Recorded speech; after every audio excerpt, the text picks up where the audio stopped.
everyone. Okay, I'm waiting for everybody to come online. Hey, Ade, hi Tolu, hi everybody. I'm so excited about today's live, and that's because we're hosting somebody that I find very intriguing and interesting. The work she has done in the startup ecosystem in Australia is quite impressive. So I'm looking forward to speaking with her, hearing her thoughts on what we're going to be generally discussing today, which is around scaling your product. And well, let's wait for her to come online. But hey, hi, how you guys doing?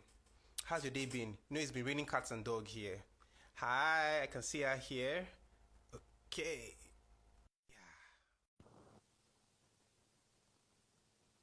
She's about to come online.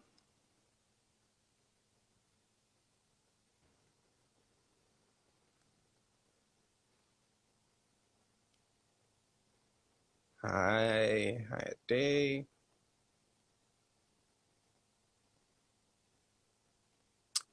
Yeah. So how you guys doing? Tell me. Speak to me. Has business, has life, has surviving COVID? How is running your business in this time? Hey Peter, how are you doing? Um, so still waiting. Okay. So yeah, as you can see, I'm fine. Working from home has been an interesting. Well, I always have to work from home, but it's like because everybody's working from home, everybody wants something done now. So it's really interesting. Okay, I accepted your request. Not sure why it hasn't shown up yet. So it's waiting for you to accept. Hi Tolu. Hey, yeah, business has been good. Oh, that's great to hear. Hi Hi, Kay, how you how you doing? doing? Yeah, Good. How are finally. you? We I'm did it. We I'm finally so made it happen. yeah. So Kay, let's get right into it. So tell us about Kay. I really don't like Yeah. wheeling out introducing people. I like people introducing themselves. Oh, you want me to introduce myself? Yeah. Yeah, let's do it. I'm Kaylene. I run Startup Creative. So my passion is helping people to turn their passions into viable businesses. So I Mhm. do that through business coaching, workshops, a print magazine, podcast. I'm writing a book at the moment, which is pretty Mhm. exciting. But hang on, I'm just gonna, is it a bit dark? Yours Yeah. looks so bright. There you go. Ah, better. Much better. Um, yeah, so that's me. That's what I do. And yeah, I've been doing it for about 6 years. Love it. Work one-on-one with business coaching a lot. Run online courses. Yeah, So that's what me. brought you to this path? What led you this path?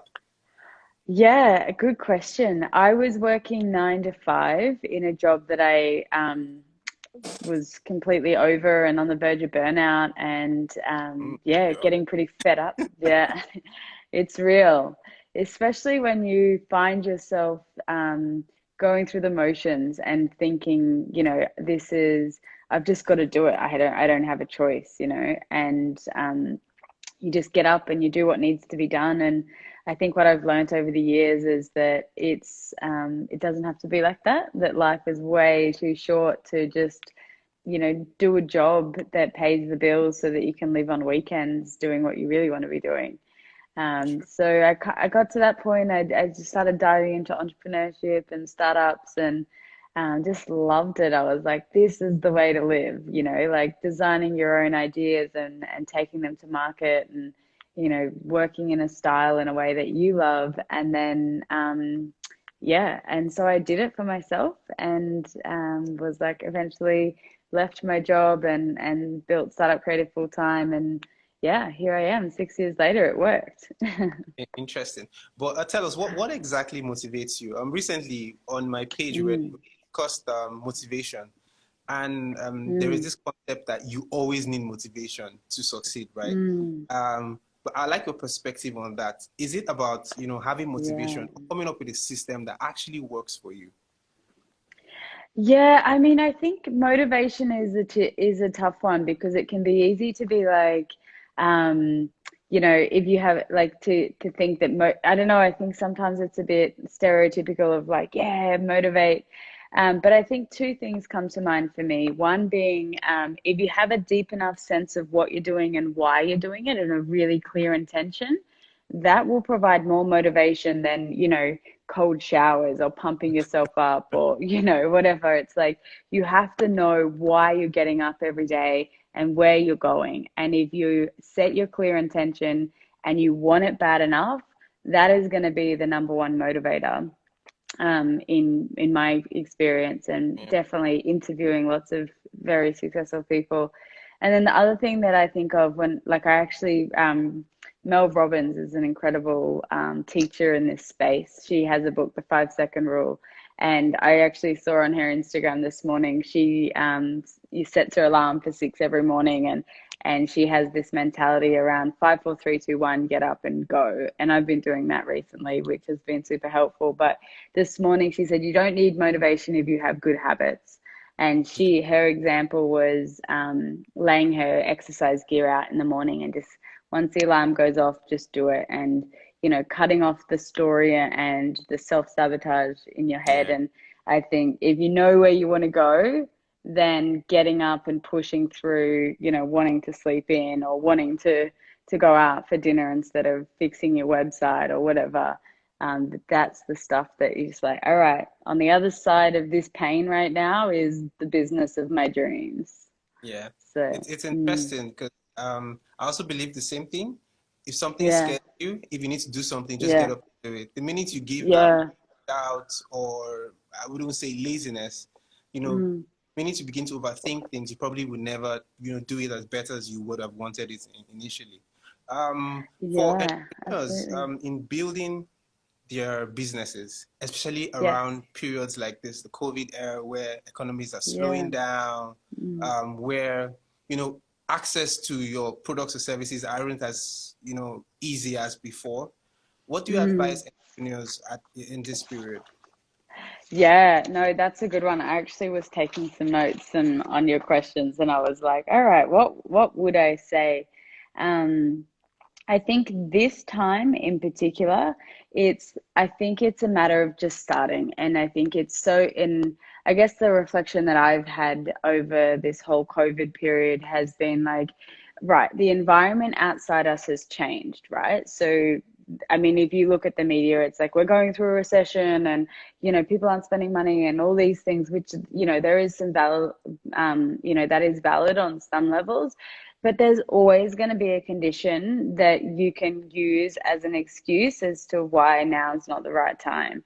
Yeah, And, I think something that I've learned through my work with Joe Dispenza has been that do not let the outside environment determine or impact or determine like your center. So again, it's like having that clear laser focus about how bad do I want it. And, with the work that I've done with Joe, it's like, there's infinite possibilities, and I've had it time and time again where you're sitting down trying to figure out a solution to a problem that you're having in your business, and you go, shit, I really don't think this can work. Like I don't see a way through. And I go into a meditation, or I'm just like, nah, I'm going to open my mind. How can this work? There has to be a way. And then as soon as I change my perspective, you can actually start to see new opportunities. You can start to see things that pop up. And, I think if we get stuck in the outside environment, the news, everything feeding us, the conditions, then there'll always be a reason why not to start the business or why you're having success in your business, So, my opinion with COVID and the world changing right now, it's like the world is forever changing, right? Life is in constant motion. We're always got something on the outside, but yeah, it's coming back to that center and being like, how do I want it? How do I want to live my life, and what's my clear intention? And then I think also, there is obviously some circumstances where people can't be in rooms full of people and be at events. And so there is some physical things that are changing, but there is always a way to innovate and do it differently. And I think, another great teacher that I follow is Jim Quick.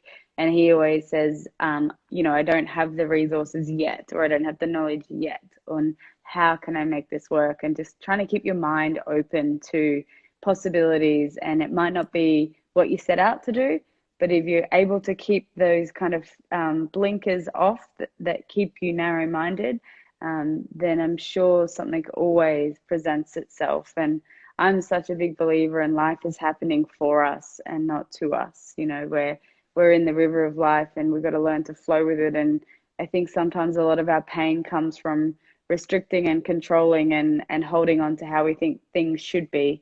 But there is plenty of people who have gone before us and have excelled and had great success in and amongst adversity. So there's, yeah, look to those people and fill yourself up with those inspirations.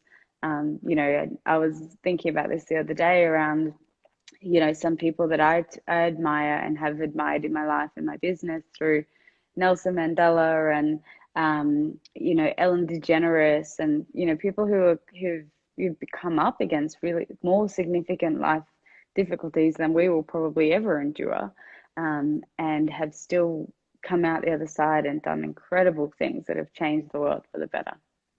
Yeah, it's interesting. You've actually said a lot of interesting things. I definitely will go back and Yeah, rewatch you so I don't miss out on yeah, anything. yeah, yeah. The other Sorry. day we were discussing, you know, ideas and how do you know an idea is bad or good? Or how do you know you should pursue an idea? And I was telling my community of stupendous ideas that went on to be $1 million companies like Rent a Yeah. Rock, like iFart app. I mean, so the question is, how do you know an idea is worth pursuing? And somebody just asked that same question now, when do you start? Yeah, good question. How do you know whether an idea is worth pursuing? Test it first. So, you know, in the startup world, they call it an MVP, a minimal viable product. So, anytime I'm doing business coaching or running workshops, I always talk about just getting in the game, giving it a crack without too much overheads or investment, and just testing it with at least one customer. And it has to be a paying customer and it can't be your mum. Like that's that's my baseline, you know, of like it has to be someone who you genuinely think will benefit from your solution, from what you have to offer. So get in, like, and when to start now. If you have an idea and you don't take action on it and you sit around and you twiddle your thumbs and go, oh, now is not the perfect time. And I guarantee you, I have a million reasons as to why I can't add new aspects to my business or start new things. And there's a million reasons as to why other people can't take action on their ideas. But in my opinion, they're all excuses. If you have a clear intention and you want something bad enough, you'll get up and you'll do what needs to be done to make it happen. And you have to start now. Like if you procrastinate, if you hesitate, if you you know, come up with what you think are valid reasons as to Yeah. why you can't do it now, because then you're actually going to cause physical pain and discomfort and, you know, a distrust in your own self-worth, because um, hesitation equals pain. That was one of my favorite quotes when I first started out.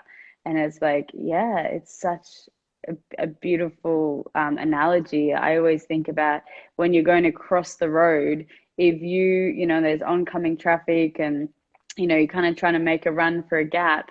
If you know, run across the road and you hesitate in the middle of the road, chances are you're going to get hit by a car. Like you need to either commit or don't go, you know, and that's my analogy with business and procrastination and hesitation is you're only going to cause yourself pain. So I think most people out there, if you've got an idea and you're wondering when to start, it's actually not about what we have to say. It's about checking in with yourself and say, can you live with yourself if you don't do anything about it? If you sit back and watch somebody else do something with your idea, Yeah. or, you know, you get to this time next year and you go, oh shit, I never did anything about that. How will you feel in your body? And if that makes you feel uncomfortable and disappointed and frustrated, then get up and do something. Yeah. All right, guys, Yeah. we have to round up. She said everything, you know, hesitation, pain. If there's anything you've gained today, you should pick that Mm, line. I mean, hesitation doesn't really, it doesn't give you anything at the end of the day. Um, Recently, I yeah. stumbled on the concept called the second order thinking, right? And this is actually thinking about the impact of your initial action. So Yep. you do something, you think beyond with the results and think about the impact. So say we want to move away from fossil fuel to electrical cars. You think Hmm. beyond, you know, just saving the environment and think about the jobs Mm-hmm. that are going to be lost and, the Mm-hmm. business models that are going to be tweaked.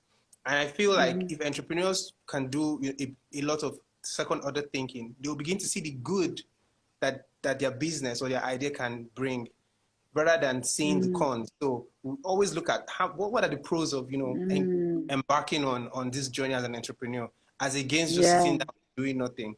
My wife Yeah. always says something. I If you have the cure for COVID, would you go out and scream and tell the world you have the cure, or will you sit down in your house and say, it might not work?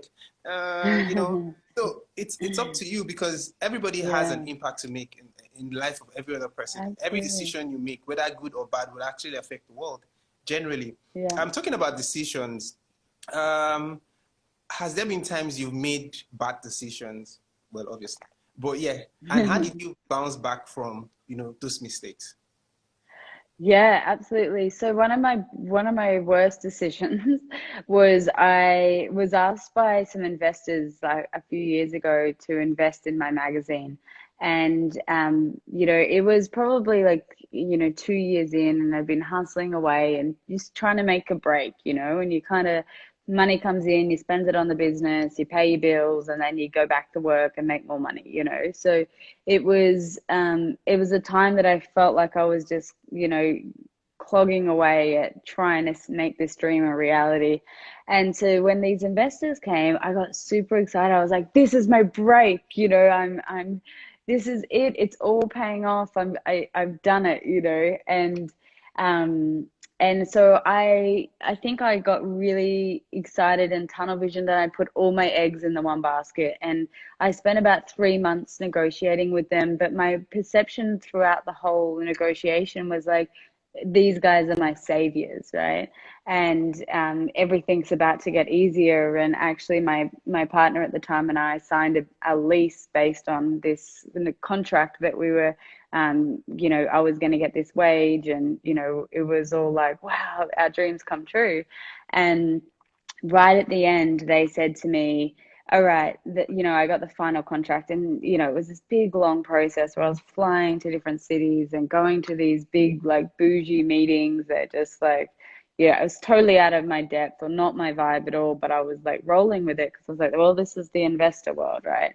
And right at the end, they said to me, they came back and they were like, well, our offer is, we're going to take Startup Creative and we're going to change the writers, change the design, and you're just going to be an ambassador, and we'll pay you this and that. And I was like, I counter offered them. So I came back and said, yeah, that's not going to work. We're going to keep my graphic designer, and I'm still going to be the creative director, and all of this stuff. And they were like, "Nah, not interested. Like, sorry, our deal or nothing." And I remember crying, and I remember being like, "What just happened?" And I ended up getting on a phone call with the guy and just being like, surely there's a middle ground here. Like, I just couldn't believe that everything was going so smoothly. And then this happened, and it was completely not what I thought it would be. And I remember being on the phone call to him, and he was so obviously agitated that I wasn't giving in to his request of what he wanted. And I think on some levels, he probably thought, oh, you're going, we've got this young girl's gone and done all of this groundwork. Let's take it from here and make it something that we couldn't have done.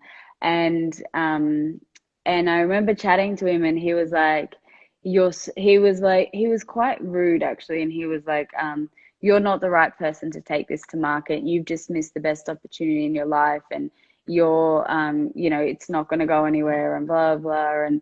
And I have a very vivid memory. I was sitting in the gutter outside of my house crying and just being like, oh my God, I can't believe this man has just done a complete 180 and is talking to me like this, and just completely teared me down. And I was actually quite depressed, I think, for about a month afterwards, and found it really hard to bounce back because I'd put all my eggs in that basket, and I just, had almost like relaxed a little bit and went, oh, all right, everything's taken care of. And I'd projected into what my life was going to look like. And eventually a mentor of mine was in town and said, do you want to come have a coffee? And I went and, dragged myself out of bed like I wasn't really even working. And she was like, and I told her the whole story and I was quite humbled and teary about it.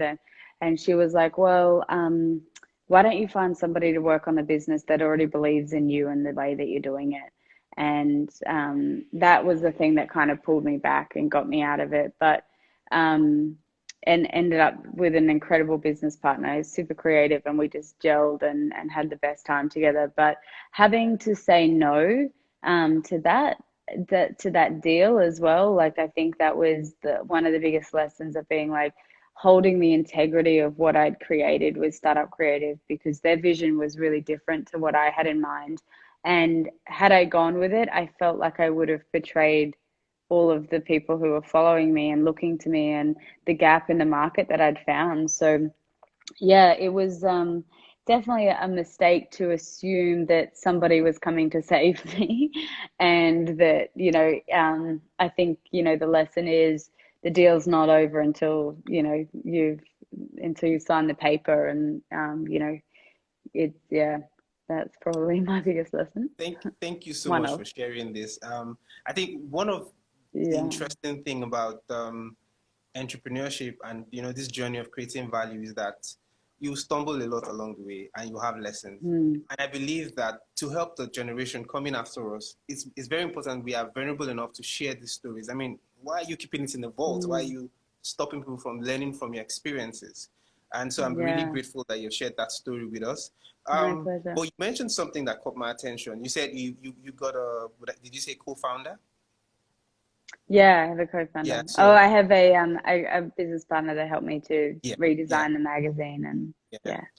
So when you've gotten to that point that you've decided you want to get a co-founder or business partner, how do you select the right person, and how do you protect yourself from mis Mm. making further mistakes that might destroy the business? Yeah, I think in my opinion, everyone's different, but in my opinion, I don't want to be in business with someone that I don't get along with and that I don't share values with on a personal level and on a business level. And my co-founder, or not co-founder, just business partner that we collaborated on the magazine together, um, we shared a similar lifestyle. We actually, I was moving to Sydney and slept on her couch for a few months while I was finding where I wanted to live, and we'd have go for coffee every morning and swims, and we just enjoyed each other's company, and we had similar trajectories of the lives that we wanted to live and the goals that we wanted to hit for our business. But not only in our business, but we both wanted to be mums and in beautiful relationships and have a work-life balance and, you know, follow our own path. So we aligned very much on all aspects of our life. And we also complemented each other in what we brought to the table. But I think the thing that we had in common was our ability to dream big, and we both had these big visions, and it was nothing was off the table. And if one person came to the table with an idea, it was always heard, it was always received, and it didn't mean we always acted on it. Like we weren't afraid to be like, nah, not. I mean, mostly Tess was telling me that I was that I had crazy ideas and I needed to slow down, which was good for me. And and she was also very good at systems, and I was good at maybe getting on the front line and producing content and stuff like that. So um, when you're looking for a business partner, in my opinion, I think the aligning the values, because if somebody comes in and says, "No, we have to work these big long hours, and you're not allowed to take a paycheck," and rah, rah, rah, and the other person's like, "Well, I've got mouths to feed," or I don't want to work on weekends, then you're just going to create clashes in work styling as well. So find someone that you like, and where possible, try and find someone who's going to complement a skill set that you don't have, because if you're both the same skill set, you're not going to see things that need to be seen, and you're not going to um, call each other out on shit when you're just like egg each other on too much. So yeah, sometimes you need that balance of somebody who'll be like, all right, I see you and I hear you and I appreciate you, but we also need to consider this or look at it this way as well. Interesting. If you have Mm, questions, please use the question feature on the live so that we don't miss out on yeah, it. You mentioned yeah, something that caught my attention also, work-life balance. yes, And I know a lot yes, of entrepreneurs struggle with this. I mean, at the yeah, beginning, you're doing everything. And then there's yeah. that fear that nobody does it better than you do. So you struggle with also delegating tasks and, recruiting people to do some of the job for you. Mm-hmm. What's your advice regarding, creating a work-life balance for yourself? Yeah, I mean, I read 4 Hour Work Week by Tim Ferriss very early on, probably my first year in business. And a quote that has stood with me throughout the years has from that book said, nothing is urgent. And if you've read that book, you'll see how much he automates his life and how much he creates the boundaries. And people, if you want to engage with him or you want to work with him, then you play to his game. And I think as entrepreneurs, sometimes we so desperately want customers or we so desperately want it to work or get money in the door that we'll do everything and anything and we play to other people's expectations. And what I learn is that you set your price point, you set your working days, you set your hours and all of those things. And then if you showcase your value enough, then people will invest in you regardless, and they will make it work and they will work to you and the boundaries that you've set. And it's just about you being clear about your boundary and not being a pushover and, allowing your work to leak into every aspect of your life. Because I mean, in my opinion, and something I teach a lot with Startup Creative is that business is not, my business and the businesses that I help people start, they should also serve your life. Like the reason I started my own business was because I was working 5 days a week, ridiculous long hours, and I was sacrificing a quality of life that I knew I couldn't get back. And I got to that point where fathoming 5 days a week for 2 days of play and fun and creativity, of 5 days of misery for 2 days of fun is just a complete waste of a lifetime. Like, so for me, when I set out, it was like, if I don't want to work Mondays, I'm not going to work Mondays. If I don't want to, like, I try not to schedule anything on Mondays and Fridays. I never put meetings in those days.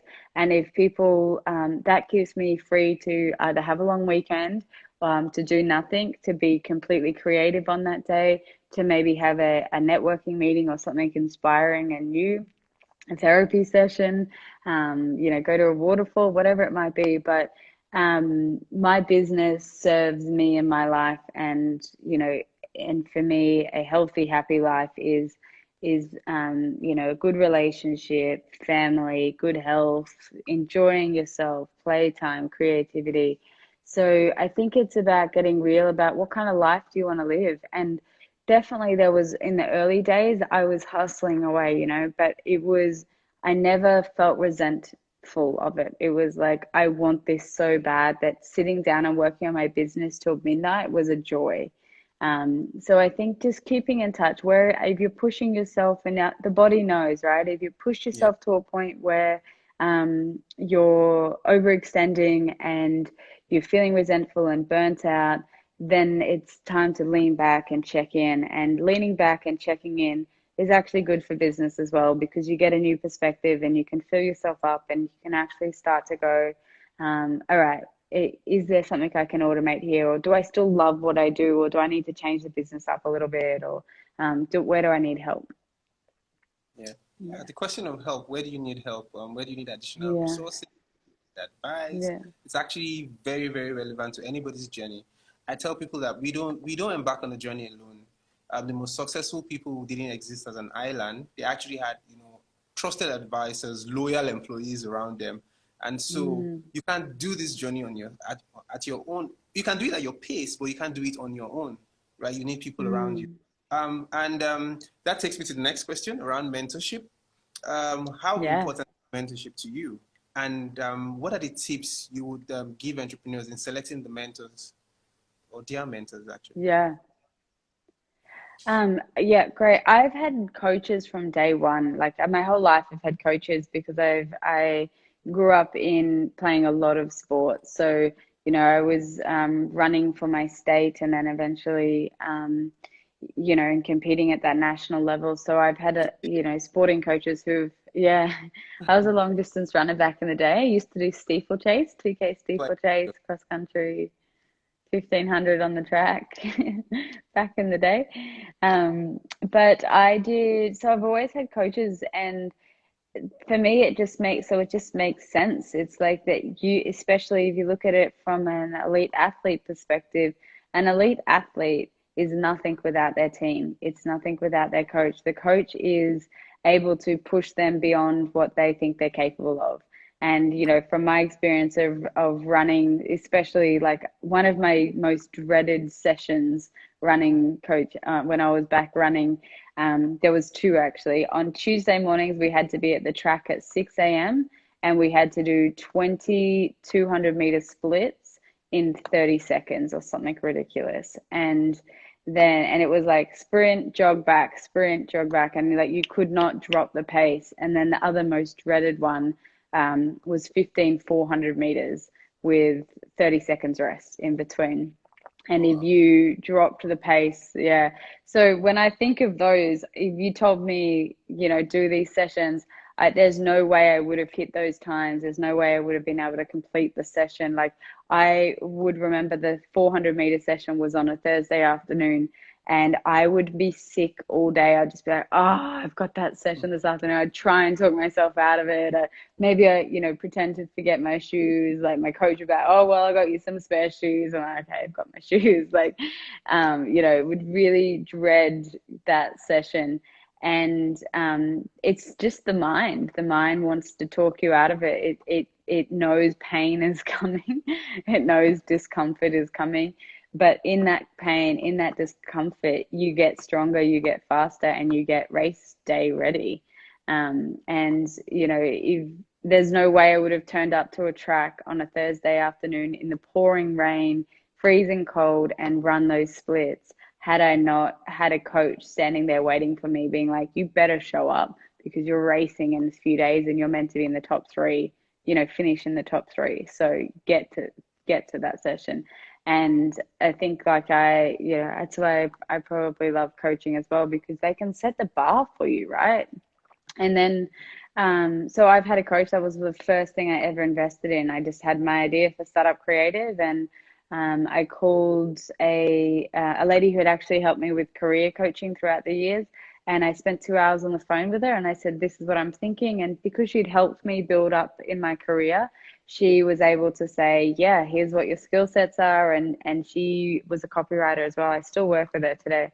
And she wrote all the copy and articulated what I wanted to do into a business model, and helped me to back myself. And had I not had that session with her from the beginning, I wouldn't, like, she set the bar high for me in the way that she wrote the copy for my website. She did my LinkedIn, looked over grant applications, and just went, boom, this is what you're doing. And I've had other mentors that I've just fallen across. I don't even remember how half of them came, but if you're looking for a mentor or a coach, in my opinion, paying for a coach is always a good place to start, because it means that you're investing in yourself and that coach is investing in you. It's that value exchange. And if you aren't in a position to pay for a coach, and then seek a mentor, you want to get a mentor where it's a win-win. Somebody in the field, maybe you can intern for them, maybe you can exchange your services, maybe you can, mentor their kid or whatever, right? Yeah, but make sure it's a win-win. I think there's nothing worse than somebody coming to you and saying, will you be my mentor? And you're like, what's in it for me? Like, that's time out of my day where I could be making thousands of dollars in my business. And, yes, I am a big believer in helping people and supporting people. But I also, that person needs to show up with a level and show me a level of commitment, and that they're investing in themselves. And I think that's why, I charge what I charge for coaching and do what I do, because I know that that person's turning up for 1 hour of my time for nearly $500, and they're showing me that they're serious and they're willing and they're able to take massive action in their business. So I will do pre-work and I will research their business and their competitors and their target markets and look at what space they're playing in, and I'll put my brain into action as if it was my own business. And then I will give them everything I can possibly fit into that 1 hour plus a follow-up meeting, because they've invested and they've come to the table and said, I'm actually really serious about this. I'm like, great, if you're serious, I'm serious, and anything is possible. Interesting. I like the part where you said you approach people from, look at it as a win-win situation. I teach people a Yeah. lot to approach people from a place of value. I mean, what exactly are Mm, you the other person? We tend to always want to collect, take, take, take, take. Hey, can you help me do this? Hey, can you help me do that? And these mentors and important people to have thousands of people, requesting for their help. And how else can you stand out if you do not add value, if you don't figure out how to help the person? mm, Another thing I tell people is, if you cannot even add value, be a value aggregator, and I explain what I mean by that. Help this mentor, this person, or connect this mentor, this person to a person that can help them. So, hey, he mm, needs help in graphics design. You can't do graphics, but you know somebody in your network that can do that. Well, how about mm, connecting two of them? You find out that they'll appreciate that linkage or that help. Um, mm. for startup creative and talking about around your business, how do you communicate your value to people? And this is in the general sense, because I find out that entrepreneurs struggle with communicating their value. So you say, hey, what's your value proposition? And they're Mm. lost. They don't necessarily know how to communicate what exactly they do. So are there Yeah. tips you can share on how to communicate your value? Yeah, good question. How do you communicate your value? I think you need to know it first and foremost. So know it in yourself. And I think like what you were saying before, which was super inspiring around the idea of like, how do you be of service to the world? And I had a podcast interview the other day, and the lady that I was interviewing sat down for years and said, what is my purpose? Why am I on this planet? And what does the world need? And she created her business from there, and it's become a global sensation. And I think that's a very powerful way to start a business, is to go, what is the purpose for this business, and why does it exist, and does the world need it, or am I just creating this for my ego or for myself, um you know growth or whatever. So if you can ask yourself the question, what is my value? What am I bringing to the world to make the world a better place? And I think, I interviewed Patagonia recently for our next magazine, and something that they said was that the guy that I met there, the general manager for Australia and New Zealand, he was like, the world, we've actually just, they've been doing conscious business, they're a conscious clothing brand. They've been doing it for 50 years, and only now is the trend starting to show that there's people are going to start choosing a conscious consumer brand over anything else. So um, I think it's about saying, how can I serve the world in with my business, and rather than just creating. And I was actually writing my book today and read the Seth Godin quote that really stood out, and it said, "Want to make things better, then make better things." Yeah. And I think really good quote around going, what does the world need? And chapter 3 that I'm writing, no, chapter 4 I'm up to in my book at the moment, is this is good. I get to practice it and see if it makes sense. So feel free to let me know if this is helpful, because I'll put it in the book. What is the problem, right? So what is the problem that we're out to solve? And I think not enough on, like, so many entrepreneurs come in and say, well, this is me and this is my idea and my passion and this is the business I want to start. And it's actually not about you. It's about your customer and the solution. And if you can activate in a human being, remembering that the reason your business exists is because a human being is giving you money for that exchange of goods or services. If you can activate an emotion or a feeling in them that goes, oh, that's exactly what I've been looking for, that really helped, or look how beautiful this has made my house, or whatever it is that you're giving value for or a solution for, if you can activate that actual chemical reaction in someone, they're going to go and tell your value proposition for you. Um, but it means that you can really clearly articulate and go, for startup creative, we're straight up business advice. We're here we are. We're going to give it to you straight. No bullshit. Yeah. So getting super clear on why your business exists, and does it need to exist? And then also, how can it be of service? How can it solve a problem or add value to your customer's life? And I'm constantly doing this as an exercise. I'll sit down and do a little mind map and go, who's watching, who's listening, and what do they need, right? What do these people need? And is whether it's, Instagram DMs or email inquiries or people that I meet at a party, this is where I'm stuck.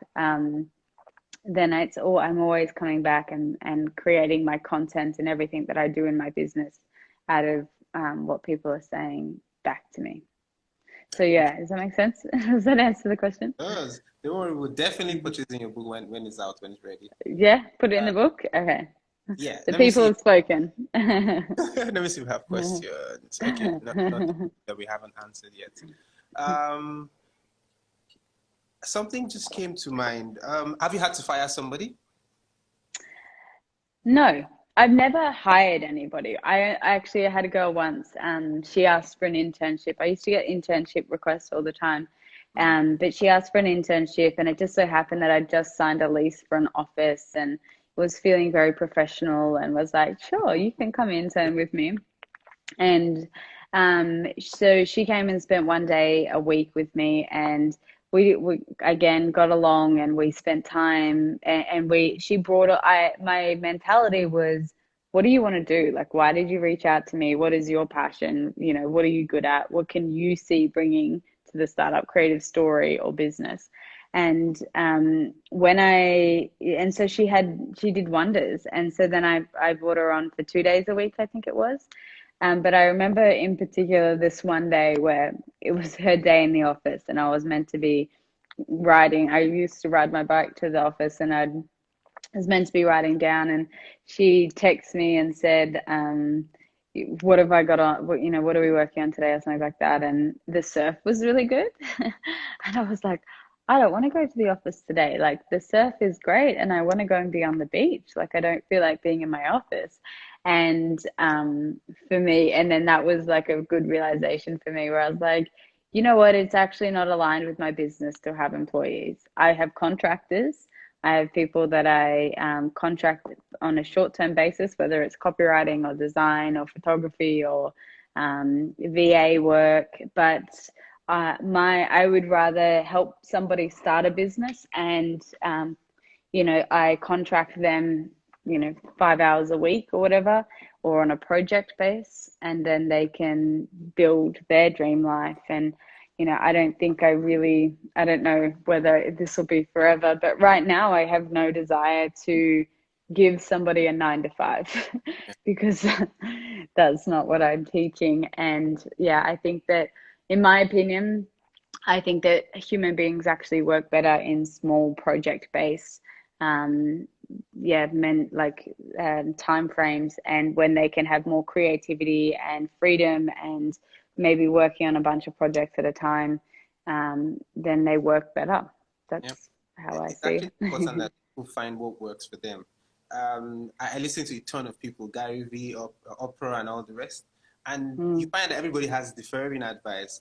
Gary Vee will be like, hey, fuck this, just go out and do it. You don't need friends. Oprah will be like, hey, build Yeah. relationships and all that. I tell people, pick Mm. what works for you. Pick what works for you. Mm. Pick what aligns with your value. So yes, it's Yeah. actually great that you found something that works for you, and that's actually Mm. quite impressive. I did think Thank that you. Startup Creative was a whole, company with, employed staff. Yeah. So you see, your operations is Okay. yeah, Yeah, there we go. doing pretty good. You're doing Thank you. Yeah. I mean, I definitely probably do need some help in managing it all, because I also have pages and pages of ideas and other things to do that I, would love to grow and scale. And I'm constantly looking and being like, how can I be better? So yeah, there's definitely room to get more organized. And I have some good coaches and mentors who are like, what about a system here and that? I do act off intuition a little bit, and what feels right for me, at the time, and am I ready to invest in training somebody up or to handing this task over, time and energy, or can I make it work for now? So yeah, I mean, I'm just going along and things, seem to happen and work well and meet cool people across the globe. So it's nice, at the end of the day, I think Startup Creative more than anything is a tribe of like-minded people who are, battling with their mindset of chasing their dreams, looking for straight up business advice, looking to connect with like-minded people. What Yeah. would you define as success in your own perspective?